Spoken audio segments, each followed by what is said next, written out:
everyone. 너시영 사이드 시간입니다.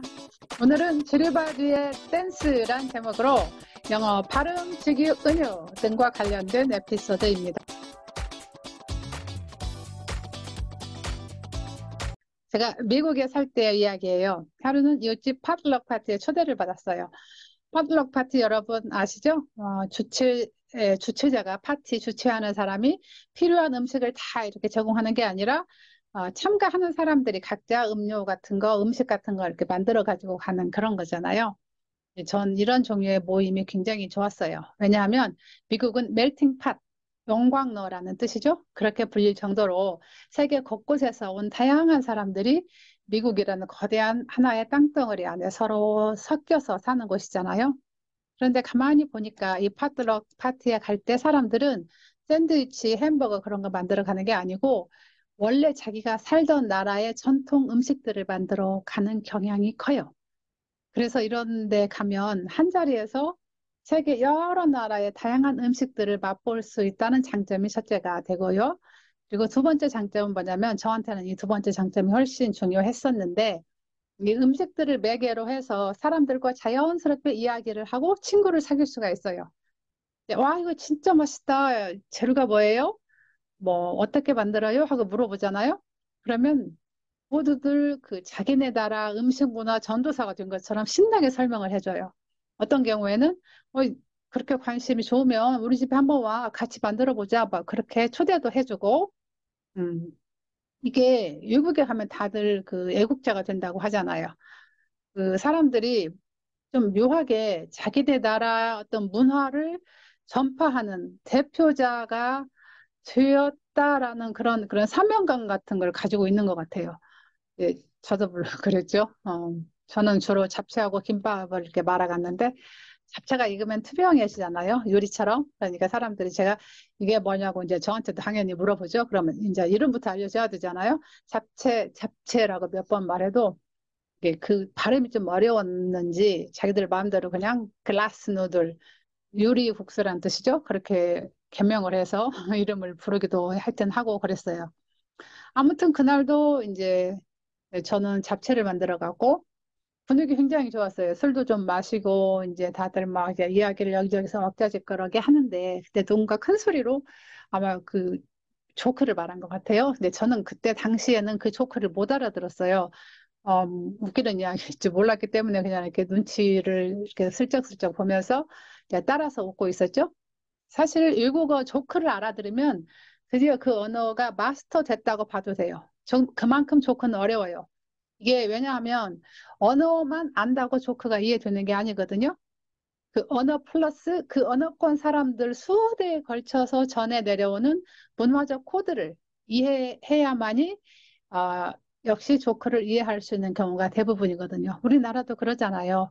와, 심청이가 따로 없네. 그러면은 굉장히 효심이 강하다는 말이잖아요. 그래서 우리는 그 심청이라는 말이 듣는 순간 그 효녀 심청전, 신봉사 뭐 이야기 쫙 뺑덕하면 쫙 나 그 이야기 스토리가 머릿속에 전개가 되잖아요. 같은 이치예요. 그날 이제 그 조크를 듣고 이웃집에 그 저를 초대했던 그 집의 호스트 남자 주인 남자도 엄청 막 화통하게 웃고 있더라고요. 근데 이제 그 사람은 피부암이 있는 사람이어서 자외선을 일상에서 굉장히 철저하게 차단을 하는 사람이었어요. 그 심지어는 문 밖에 그 우편물 가지러 갈 때도 이렇게 모자를 푹 쓰고 가는 그 정도였어요. 백인인데 그러니까 얼굴이 굉장히 투명할 정도로 피부가 하였어요. 근데 그런 사람이 막 크게 웃으니까 얼굴이 완전히 뭐랄까? 그 단풍잎처럼 이제 가을날 잘 물든 단풍잎처럼 빨개진 거예요. 저는 당시 일본에 살다 돌아온 지 얼마 안 됐을 때였어요. 그리고 영어, 일본어 둘 다 좀 한다고 했죠. 근데 두 언어 다 저한테는 외국어잖아요. 그래서 어떨 때는 영어를 말해야 되는데 일본어가 이렇게 튀어나오기도 하고 일본어를 말해야 되는데 영어가 튀어나오기도 하고 그리고 그 언어뿐만이 아니라 그 언어 뒤에 있는 어떤 배경적인 거 문화적인 그런 코드들도 약간 가끔 이렇게 뒤죽박죽 되는 경우들이 있었어요. 아마 그 외국어를 두 개 이상 하시는 분들은 제 말을 아마 이런 상황을 이해하실 거예요. 아무튼 일본어에는 섬나라 언어답게 해산물을 사용하는 비유가 좀 있어요. 그중 하나가 얼굴이 아까 샨처럼 빨개지면은 삶은 개 같다라는 표현을 하기도 해요. 네, 한 일본어 하던 저였죠. 그리고 술도 좀 마셨고 굉장히 분위기도 좀 기분도 업됐고 이제 그래서 그냥 저도 모르게 샤넬 보고는 와, 네 얼굴 꼭 삶은 개 같아. 이제 그렇게 말했죠. 해서는 안 될 말이죠, 당연히. 목소리까지 좀 컸던 것 같아요. 그런데 일본 같았으면 이제 그 정도 말을 하면 막 혼또 막 이러면서 얼굴 막 이렇게 만지고 그런 리액션도 나오고 사람들이 막 또 이제 더 크게 웃을 수 있는 어 그런 상황이었어요. 아주 별로 그렇게 나쁘지 않은 상황인데 근데 미국 사람들은 그러지 않더라고요. 갑자기 좌정이 쫙 조용해지는 거예요. 정말 쥐죽은 듯이. 그리고 어떤 사람들은 진짜 어이없다는 듯이 저를 이렇게 약간 기분 나쁘게 쳐다보고 좀 노려보는 것처럼. 그래서 저는 그랬죠. 아니, 쟤들이 왜 저래? 뭐가 어땠는데? 라고 이제 하고 있는데 샴도 얼굴에서 그 웃음기하고 그 붉은기가 완전히 샥 빠진 그 기름기 고기에서 빠지듯이 쫙 빠져가지고 저를 이렇게 보더니 턱을 약간 내밀고 What? 이러는 거예요. 네가 방금 한 게 무슨 말이야? 라고 이제 저한테 설명을 하라는 거잖아요. 대답을 해야 되는 상황이었죠. 그래서 당신은 얼굴이 삶은 개 같다고 했어요. 하고 이야기를 하니까 그 얼굴이 더 일그러지는 거 분위기가 반전이 안 되더라고요. 그래서 이제 무서워지기 시작하더라고요. 사람들이 여전히 몇 사람은 뭐 어떤 사람은 고개를 돌리는 사람도 있고 뭐 근데 대부분 이렇게 여전히 하여튼 기분 나쁘게 저를 봤어요. 이상하다는 듯. 그래서 제가 무서워지기 시작해서 이제 뭐 이제 설명을 하기 시작했어요. 이제 당황하니까 막 말도 더듬거려지고 그러면서 또 바다에 사는 동물 막 했다가 뭐 집게발 막 이랬다가 나중에는 도저히 안 되겠길래 You look like a crab. steamed crab 하고 그렇게 말한 거예요. 그래서 그 CRAB 이제 그랬어요. 그러니까 몇 사람은 뭐 고개를 약간 끄덕이는 것 같기도 하고 어떤 사람은 그냥 약간 피식 웃기도 하여튼 묘한 그 리액션이 다들 나왔어요. CRAB, CRAB, crab예요. 진짜 발음하자면 crab 그렇게 해야 돼요. 근데 제가 crab 그랬죠. 근데 왜냐하면 그 영어를 우리말식으로 발음을 한 거예요. 우리말은 그 받침 소리로 비읍이 오면 거센 소리 피읍으로 발음을 하잖아요. 그래서 제 머릿속에는 바닷가에 CRAB, crab가 있었는데 이분 계속해서 CRAP라고 한 거예요. 그럼 그게 뭐가 문제냐? 그게 그거 같은데 그게 그게가 아니에요. 왜냐하면 이 CRAP는 crap는 shit에 상응하는 그런 욕설이고 금기어예요. 원래 의미는 뭐 똥이라는 의미예요. shit하고 똑같이. 근데 뭐 shit이 뭐 X 같다, 땡 같다라고 한다면 crap 하면은 뭐 물론 똥 같다라고는 아니고 뭐 하여튼 뭐 엿 같다, 엿 같다 뭐 그 정도로 이제 의학이 되겠죠? 근데 제가 그 당시에는 그걸 모르고 계속해서 그 나를 초대해준 호스트한테 얘야 네 얼굴 똥 같아 삶은 똥 같아 뭐엿 같아 계속 했으니 얼마나 기가 막혔겠어요. 아무튼 그걸로 할게요. 그 뒤에는 뭐 다 나중에 사람들이 이제 제가 진짜 되지도 않는 영어를 가지고 그 뭐 우리 그 이제 그 발음까지 관심 있는 사람들을 제가 이제 붙잡고 설명을 하고 이제 그래서 몇 사람 오해를 풀기는 했는데 이런 우리나라 그 한국어의 발음상의 어떤 특징 때문에 특히 우리나라 사람들이 많이 실수하는 단어 몇 개만 제가 알려드릴게요. 특히 이 그 끝에가 crab처럼 B로 끝나는 거. 그래서 사람들이 P로 발음해버리는 거. 어떤 게 첫 번째 가장 대표적인 게 뭐냐면 job, job이에요. 여러분 job 아시죠? 직업, 직장. 근데 여러분 job, Job를 job 해버리죠. JOP로 발음해버리잖아요. 근데 JOP라는 영어 단어는 없어요.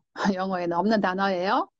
그다음에 jab, 이렇게 컨투에서 이렇게 잽 넣는 거라고 하죠. 잽. 우리는 근데 잽 하죠.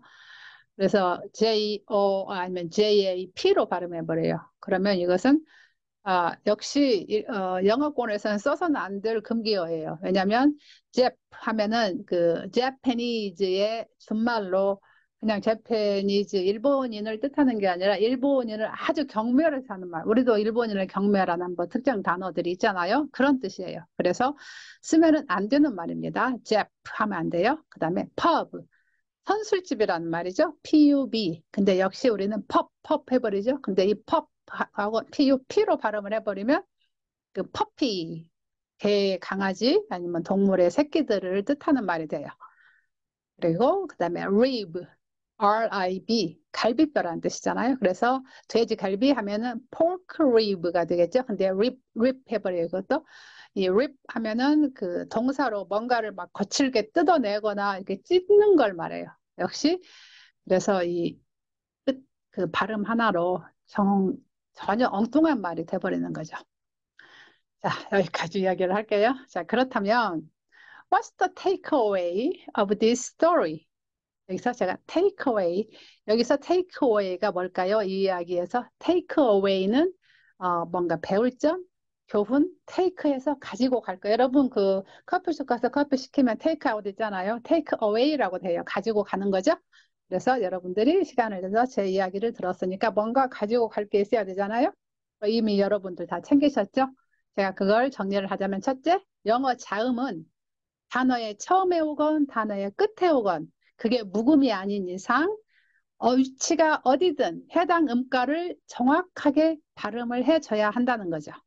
두 번째, 언어에서 직유와 은유는 아주 고도의 문화적 산물이라는 거예요.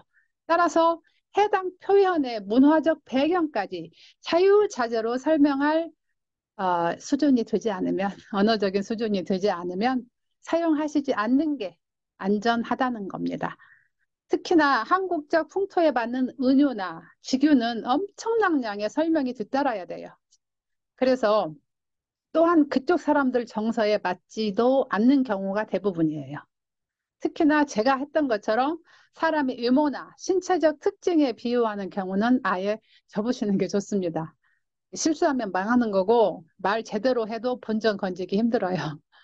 영어를 말할 때는 그래서 아무런 문화적 배경 지식이 없는 어린아이에게 말한다라고 생각하시고 괜히 뭐 비유 쓰시지 말고 그냥 있는 그대로 말씀하시는 게 가장 좋습니다. 제가 오늘 강의 타이틀을 조금 살벌한 지류바주의 댄스라고 한 이유를 아시겠죠? 자, 오늘은 여기까지 하겠습니다. 다음 시간에 또 다른 이야기를 가지고 여러분을 찾아뵙겠습니다. 여러분, 그때까지 안녕. 바이바이.